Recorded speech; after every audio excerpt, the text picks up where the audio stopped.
warahmatullahi wabarakatuh. Alhamdulillahirabbil alamin, nahmaduhu wa nasta'inuhu wa nastaghfiruh wa na'udzu billahi min syururi anfusina wa min sayyiati a'malina. May yahdihillahu fala mudhillalah wa may yudhlil fala hadiyalah.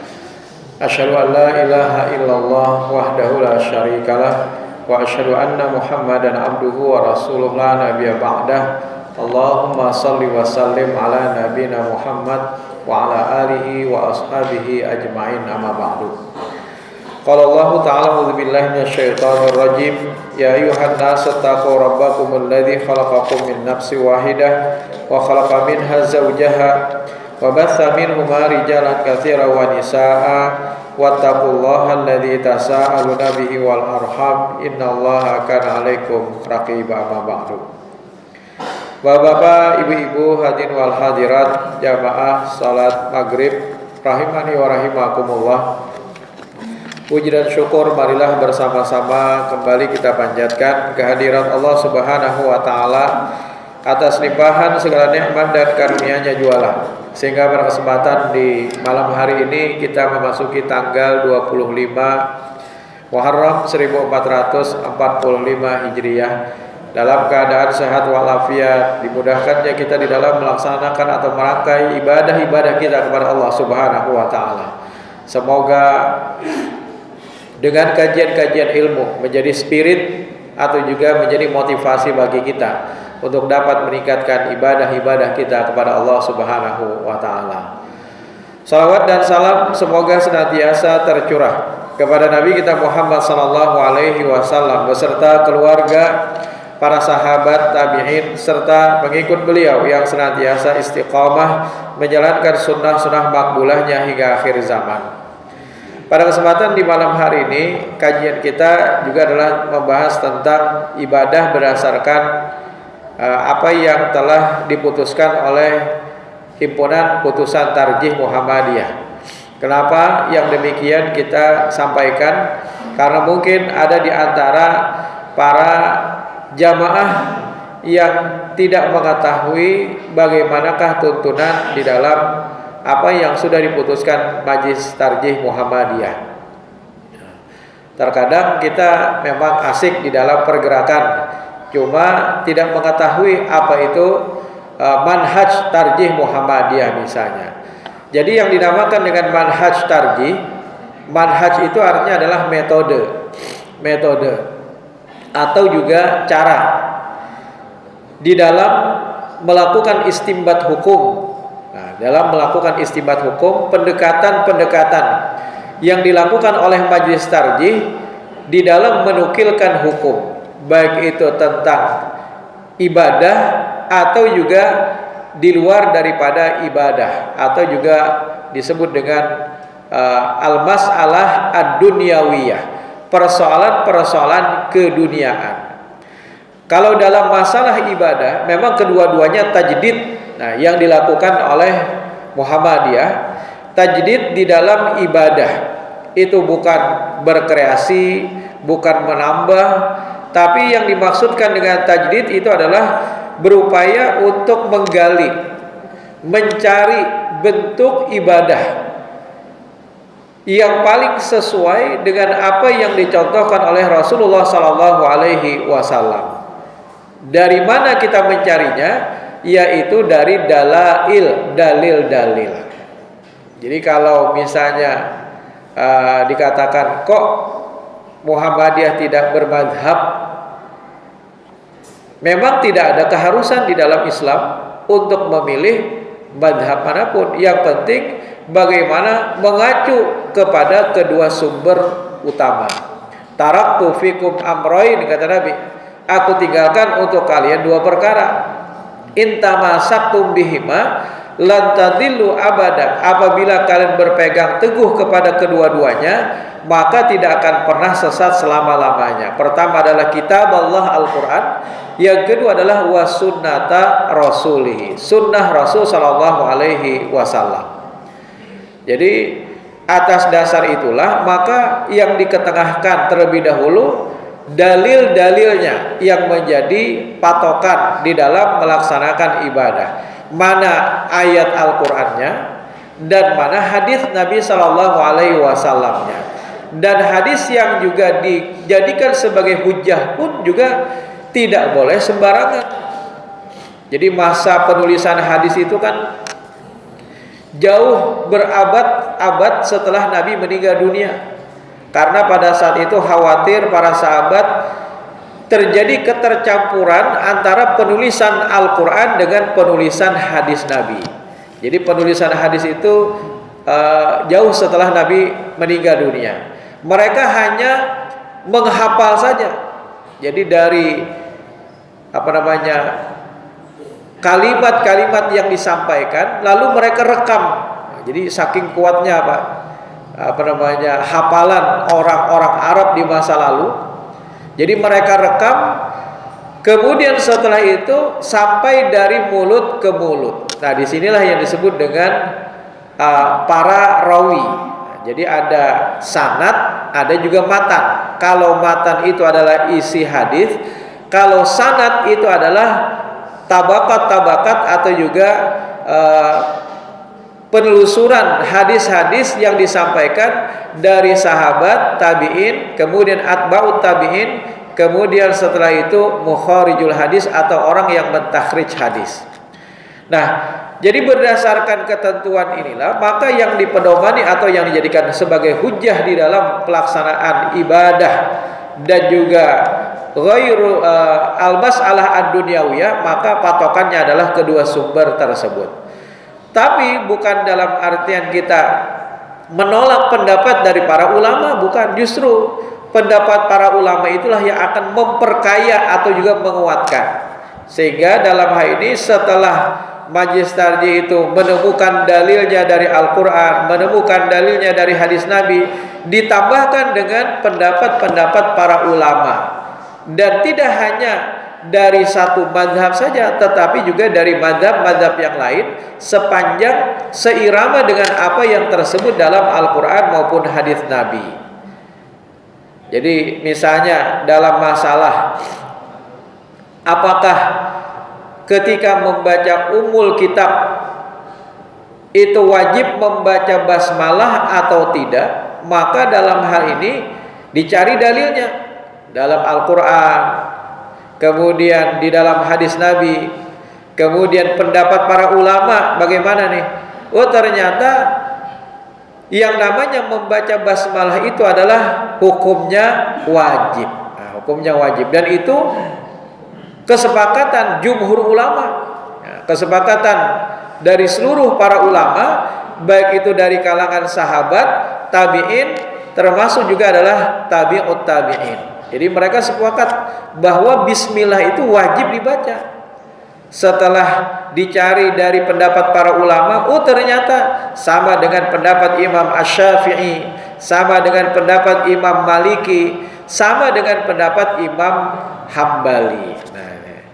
Jadi kita menggali juga dari pendapat-pendapat para ulama untuk memperkaya apa yang ada di dalam Al-Quran maupun hadis Nabi Shallallahu Alaihi Wasallam. Tapi kita tadi tidak terkotak hanya kepada salah satu madhab, bukan dalam artian mencampur adukan, bukan. Karena juga pendapat dari para imam-imam mazhab itu bisa jadi sama, Pak. Nah, bisa jadi sama karena mereka antara murid dengan guru. Imam Abu Hanifah memiliki murid Imam Malik. Imam Malik memiliki murid Imam Asy-Syafi'i. Imam Asy-Syafi'i memiliki murid Imam Ahmad bin Hambal atau Imam Hambali. Jadi kadang-kadang pendapat mereka itu berbeda, tapi juga banyak pendapat mereka yang sama. Nah, Bapak-bapak, Ibu hadirin wal hadirat rahimakumullah, pembahasan kita pada malam hari ini sampai kemarin itu di Masjid Ami Abdullah, yaitu membahas tentang an-niyat. Membahas tentang niat, bahwa setiap ibadah apapun, termasuk juga adalah dalam aktivitas keduniaan, itu harus didasari dengan niat. Yang dengan niat itulah yang bermuara nanti apakah mendapatkan pahala ataukah tidak. Innamal a'malu binniyat. Jadi innamal a'malu binniyat. Sebagaimana yang tersebut dalam riwayat Alqamah bin Abi Waqqas, ia berkata, aku mendengar Umar bin Khattab berada di atas mimbar. Berkata, aku mendengar Rasulullah sallallahu alaihi wasallam, innamal a'malu binniyat. Sesungguhnya amal itu harus didasari dengan niat. Jadi setiap amal itu, baik itu nuansanya akhirat, salat, puasa, zakat, haji, jadi itu adalah amal-amal yang disebut dengan ibadah mahdah, maka harus didasari dengan niat. Kemudian begitu juga amal-amal yang nuansanya adalah dunia, kita makan, minum, tidur, termasuk juga mungkin mencari nafkah dan segala macam aktivitas keduniaan, itu juga harus didasari dengan niat. Apa itu niat? Niat adalah iradah. Iradah itu artinya kehendak. Nah, jadi yang namanya niat itu apa yang terbertik di dalam hati seseorang, maka itulah yang dinamakan dengan niat. Misalnya menurut para ulama juga, Syafi'iyah misalnya mengatakan qasdus syai' muqtarinan bi fi'lih, yaitu adalah bertujuan melakukan sesuatu disertai dengan melakukan perbuatan tersebut. Kemudian di kalangan Malikiyah mengatakan ma yuriduhu bi fi'lihi fahiya min babil uzumi wal iradat la min babil ulum wal i'tiqad. Kehendak melakukan sesuatu, niat termasuk dalam bab cita-cita yang kuat atau juga kehendak, bukan sekedar pengetahuan semata atau juga keyakinan saja. Jadi apa yang terbertik di dalam hati seseorang, maka itulah yang dinamakan dengan niat. Beda dengan lafaz, Pak. Kalau niat itu tempatnya di dalam hati, sementara lafaz itu adalah di ucapan. Bahkan juga yang disalahpahami oleh sebagian orang. Jadi ada sebagian yang menyalahpahami bahwa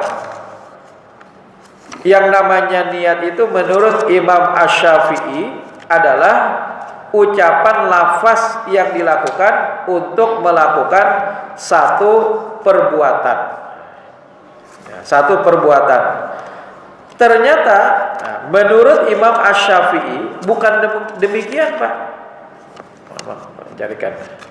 Jadi menurut Imam Asy-Syafi'i yang dinamakan dengan niat itu adalah bukan seperti itu, tapi menurut Imam Asy-Syafi'i kata beliau la budda min nutqi fi awwaliha ay as-shalah, yaitu adalah yang namanya niat itu harus diucapkan di awalnya, yakni di awal sholat.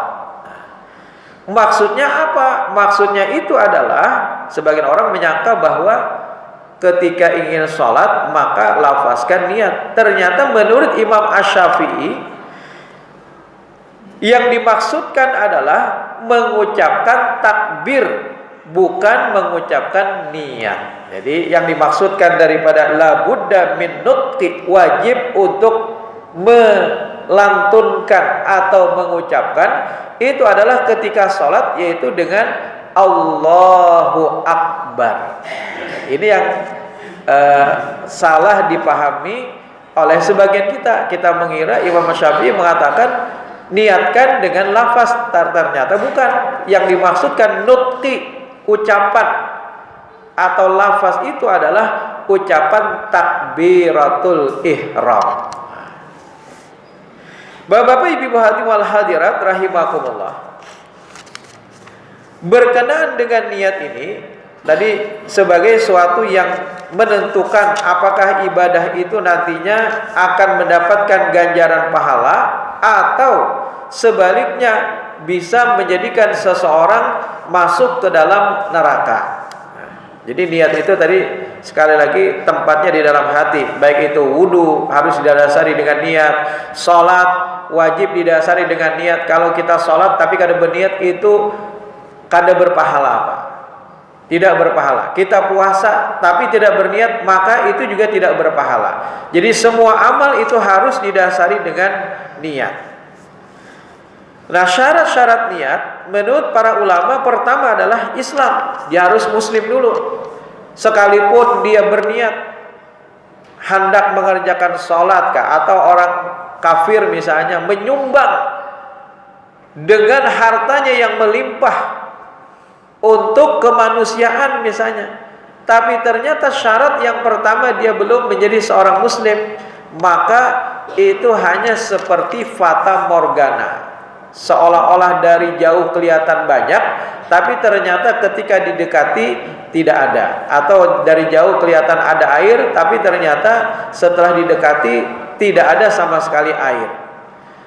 Nah, jadi yang namanya syarat bahwa niat itu akan diterima, amal ibadah itu akan diterima kalau dia sebagai seorang muslim dulu. Ya, jadi bersyukur kita sudah menjadi seorang muslim, entah muslimnya keturunan atau juga muslim yang mu'alaf. Karena sesungguhnya sekecil apapun yang kita lakukan itu ada ganjarannya jikalau disertai dengan niatnya, Pak. Laha ma kasabat wa 'alaiha maktasabat, baginya apa yang diusahakannya dari perbuatan yang baik maka dia akan mendapatkan ganjaran pahala. Sebaliknya dia akan mendapatkan dosa dari perbuatan maksiat yang dia kerjakan. Jadi luar biasa, Pak, kalau seorang muslim itu melakukan sekecil apapun maka akan mendapatkan pahala. Yang kedua, at-tamyiz. Nah, jadi balik dulu. Jadi kalau misalnya seseorang belum balik, kemudian dia mengerjakan sholat, maka dalam hal ini sebenarnya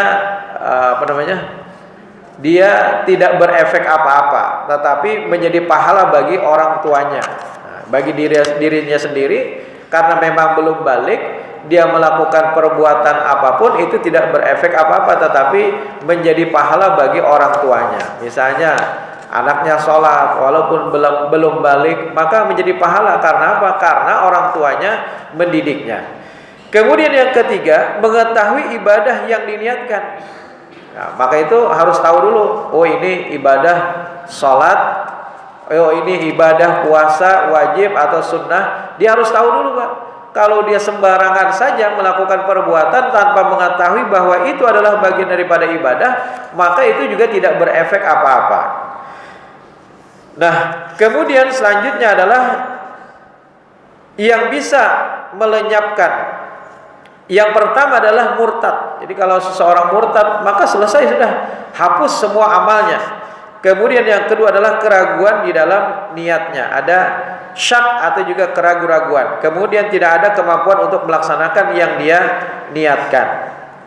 Misalnya begini, orang itu ingin melaksanakan perjalanan misalnya, tapi dia sendiri mohon maaf lumpuh misalnya, tidak mungkin, maka dalam hal ini hal itu tidak akan memberikan pahala bagi dia, kecuali kalau misalnya dia memang mampu, tapi karena ada sesuatu atau mungkin takdir Allah sehingga dia tidak bisa melakukan perbuatan itu, maka ini tetap akan diganjar pahala baginya, Pak. Nah, jadi yang pertama adalah yang namanya amal itu tergantung kepada niat. Jadi sangat penting sekali apa yang terbertik di dalam hati seseorang, itulah yang akan menjadikan apakah dia akan mendapatkan pahala atau sebaliknya berdosa. Sebagai contoh misalnya, Pak, seseorang ingin rujuk. Rujuk itu tahu, Pak? Bukan menabrak orang, bukan. Rujuk itu artinya ingin kembali. Ini talak 1 boleh kembali. Kemudian talak 2 boleh kembali. Kalau di masa iddah itu dia memanfaatkan untuk kembali, dan kembalinya itu adalah maslahat bagi keduanya, maka silakan baginya untuk melaksanakannya. Jadi jangan sampai ditunda-tunda masa iddah, jangan sampai selesai masa iddah dia belum kembali, nanti akan berakibat kepada seterusnya, Pak. Jadi sebelum talak itu berakhir masa iddahnya, maka siogianya ketika sudah reda emosi, suami sudah reda, istri sudah reda, maka kembalilah. Karena sesungguhnya itu akan menjadikan kembalinya bersatu. Dalam artian hanya dalam talak 1 dan 2. Nah, kalau seandainya di masa itu dia meniatkan untuk kembali, dan niatnya kembali itu adalah dalam rangka untuk kemaslahatan, bukan ingin menyakiti. Misalnya di dalam hatinya, aku kembali ini pokoknya aku hendak menyakiti istriku misalnya, maka baru walaupun dia kembali itu adalah sah, tapi ternyata karena ada niat yang berbeda, maka itu akan merusak atau menjadikan dosa baginya, Pak. Jadi tergantung kepada niat seseorang. Kalau niatnya itu tidak baik dalam pernikahan itu, atau misalnya begini, Pak, ada orang menikah, tapi menikahnya nikah muhallil. Nikah muhallil itu untuk menghalalkan orang lain. Misalnya ada suami istri cerai, kemudian sang suami ini ternyata ingin rujuk, padahal kan sudah talak 3, tidak bisa lagi. Kecuali sang istri ini menikah terlebih dahulu dengan orang lain, dan itu bukan pernikahan yang dibuat-buat. Tapi tadi suami saking cintanya lagi kepada istrinya, mengupah orang lain. Awalnya misalnya, aku bari ikam 10 juta, ikam pura-pura kawini mantan istriku itu.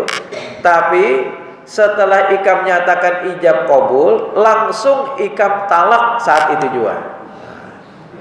Maka pernikahan yang dilakukan itu dibuat-buat, walaupun ada 2 orang saksi, walaupun juga ada calon mempelai laki-laki, kemudian perempuan, kemudian ijab kabul dilakukan, maka pernikahan itu walaupun sah, itu akan menjadi dosa baginya, karena niatannya itu sudah tidak baik, Pak. Jadi niat itu akan menentukan apakah seseorang akan mendapatkan pahala atau juga mendapatkan dosa. Bahkan di dalam hadis Nabi SAW disebutkan, inna awwalan nas yuqda yaumal qiyamah alaihi rajulun.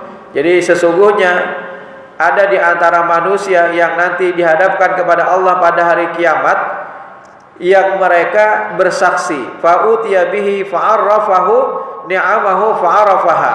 Ketika Allah tanyakan kepadanya nikmatnya, maka dia pun mengakui akan nikmat-nikmat tersebut. Qala fama amilta fiha. Lalu Allah berkata kepadanya, apa yang engkau perbuat dengan nikmat-nikmat yang telah aku berikan kepadamu? Qala, kemudian dia pun berkata, qataltu fika hatta ustushhidtu.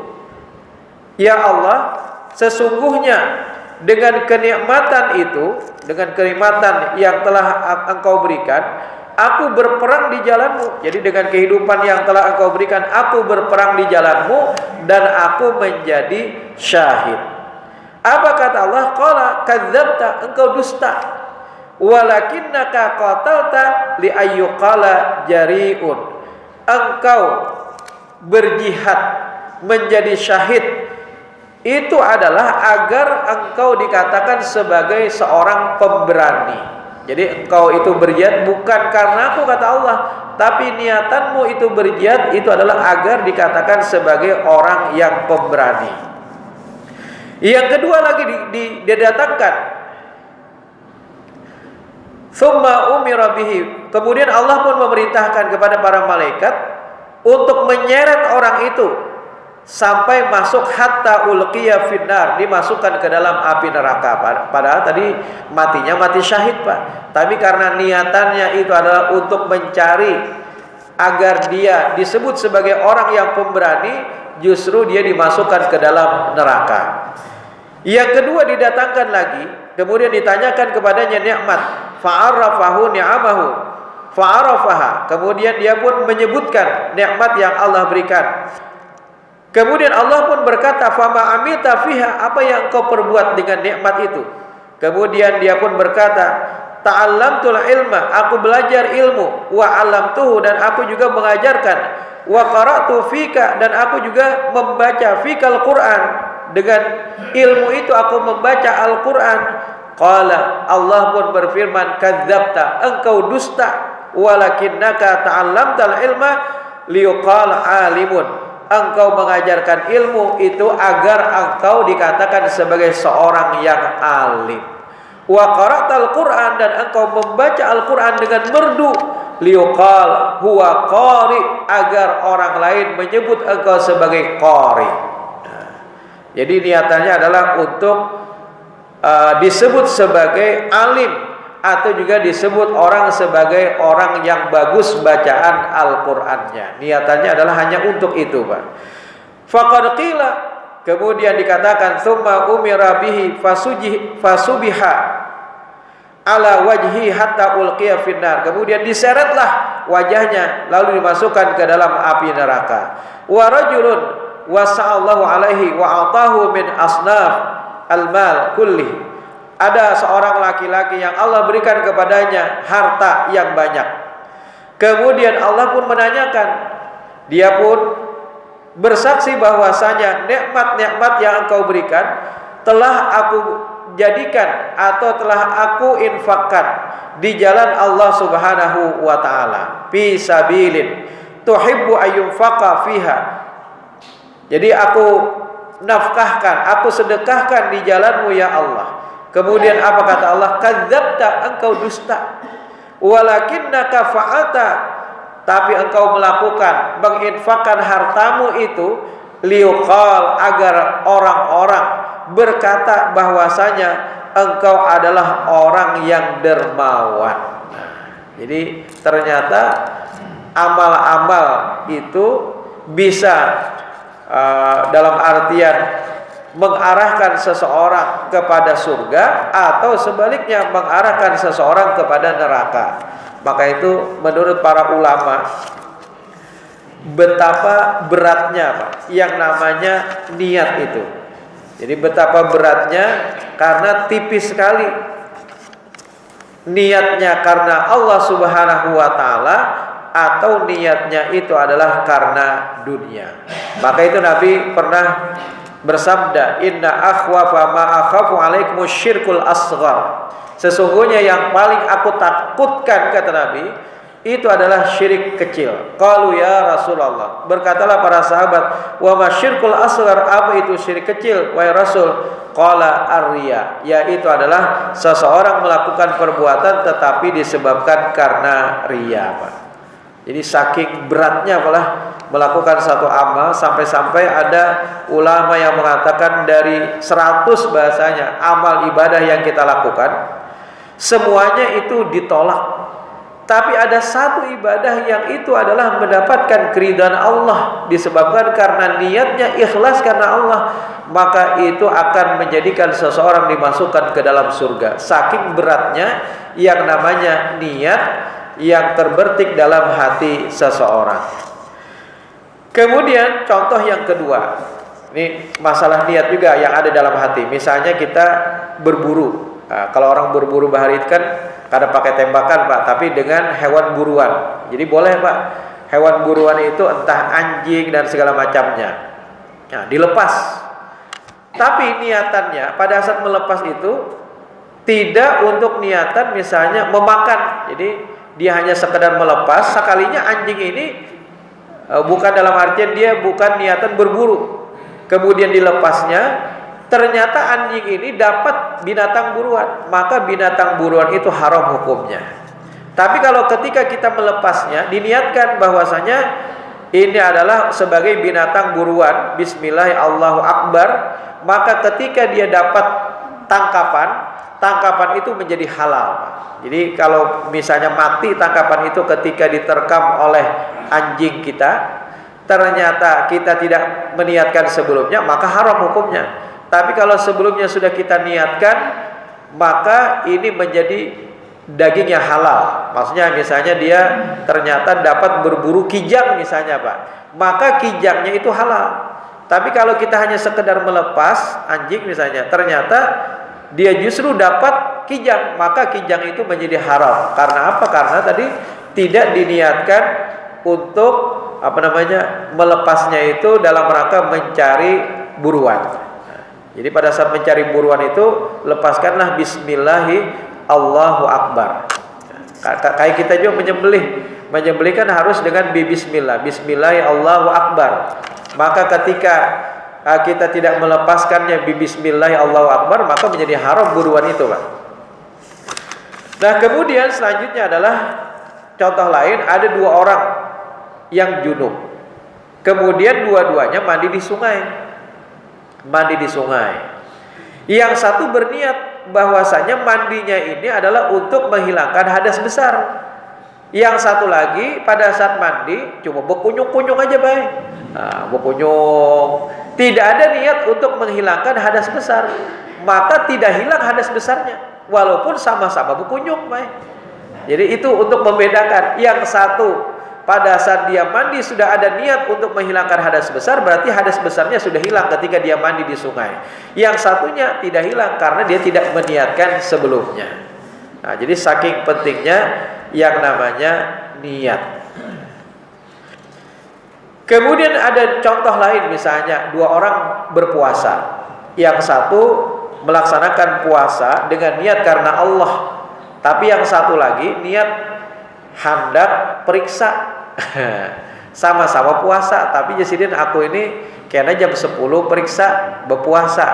Maka yang satu dapat pahala, sementara yang satu lagi tidak dapat pahala karena dia niat itu bukan karena Allah Subhanahu wa taala. Dia hanya sekedar untuk diet aja misalnya, untuk menguruskan badan atau ingin periksa ke dokter supaya mungkin ketika dideteksi dokter, oh ternyata gula darahnya turun misalnya. Kecuali kalau diperintahkan karena pian puasa sampai jam 10, itu silakannya berbuka. Nah, kemudian selanjutnya adalah kaidah yang kedua, al-adatu tanqalibu ibadat bin niyat as-salihat. Jadi yang namanya adat atau juga kebiasaan, maksudnya aktivitas-aktivitas di luar daripada ibadah mahdah, itu akan berubah menjadi ibadah kalau disertai dengan niat karena Allah. Jadi usahakan ketika pian menghidupi kendaraan, ketika pian menjalankan kendaraan, ketika pian misalnya makan, minum, tidur, semua aktivitas itu, Pak, jikalau diniatkan karena Allah, maka walaupun nuansanya dunia atau juga di luar daripada ibadah mahdah, jikalau kita niatkan karena Allah, maka sesungguhnya itu akan bermuara pada pahala. Jadi dari semenjak kita bangun guring, baik, sampai kita guring kembali, ternyata tidak lepas daripada ibadah. Walaupun yang kita lakukan hanya sepele, Pak. Sepele, misalnya membersih kendaraan, atau mungkin juga menyiram kembang. Ibu-ibu misalnya menyiram kembang di pagi hari. Nah, niatkan, Bu, bahwasanya ini adalah sebagai bagian daripada ibadah, maka insya Allah itu akan bermuara pada pahala. Tapi kalau misalnya makan hanya sekedar makan, minum hanya sekedar minum, maka apa bedanya dengan ayam?